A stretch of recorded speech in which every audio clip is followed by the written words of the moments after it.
Um jeito de conhecer a história a partir do olhar de gente comum, como eu e você. O Museu da Pessoa, em São Paulo, já recolheu 17 mil depoimentos. São histórias de vida de donas de casa, trabalhadores, idosos, que mostram hábitos e costumes e contam a realidade do país ao longo dos anos. Cheguei aqui, numa segunda-feira à noite, de trem. Peguei lá, fui dormir, é uma pensão assim que tinha 4 camas num quartinho minúsculo, 4 camas, um guarda-roupinha apertado, banheiro fora. Seu Mouzar tem 69 anos. A história da vida dele está na internet. Ele nunca pensou em contar para ninguém, muito menos em eternizá-la.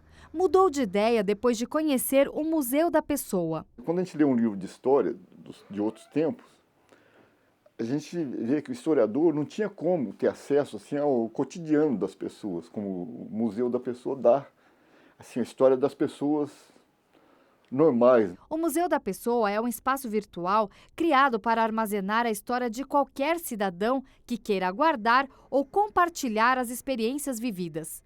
Em 23 anos, colheu 17 mil depoimentos em vídeo, áudio e texto, além de 72 mil fotos e documentos. O museu ele foi criado em 91 pela Karen Workman. Ela fez um mestrado utilizando metodologia de história oral e ela trabalhou com imigrantes judeus que chegaram no Rio de Janeiro. E a partir desse trabalho de mestrado ela percebeu o impacto que as histórias de vida tinham nas pessoas e o poder transformador que essas histórias tinham nas pessoas. Tem história de todo tipo de gente por aqui e de todos os cantos do Brasil. Desde presidentes da República, cônsuls, até donas de casa, cozinheiros, sapateiros, prestadores de serviço, enfim, estudantes, idosos, todos. Lucas é um dos historiadores do museu e colhe depoimentos há 5 anos. Já ouviu de tudo. Tem uma história que me marcou muito, que é do Luiz Mendes, atualmente ele é escritor. E assim, ele foi preso, ele teve uma vida bastante difícil e ele aprendeu a ler, aprendeu o que é a literatura, o que é o gosto pelos livros dentro da cadeia.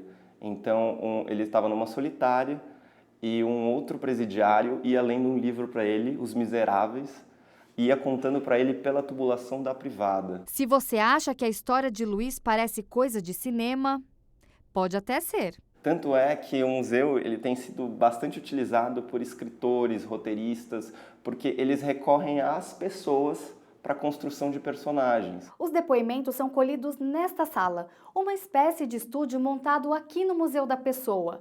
Aqueles que preferem contar sua história pessoalmente e não via internet se sentam nesta cadeira e são entrevistados por um pesquisador da casa. Os depoimentos duram de 40 minutos a 6 horas se for preciso.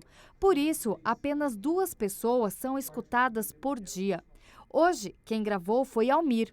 Ex-presidente de uma ONG, ele veio dividir suas experiências como parte das comemorações dos 60 anos da organização. Não tem como dissociar a história de uma organização sem a história de vida das pessoas. Então, contar a história, revisitar esses momentos tão marcantes, gera um tanto de desconforto, porque você chora, você se emociona, mas é gratificante. Não é uma história assim que vai...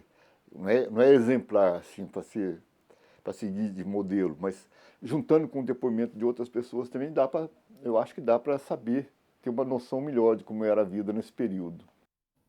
Legal, né? Quem quiser registrar um depoimento no Museu da Pessoa é só entrar no site museudapessoa.net.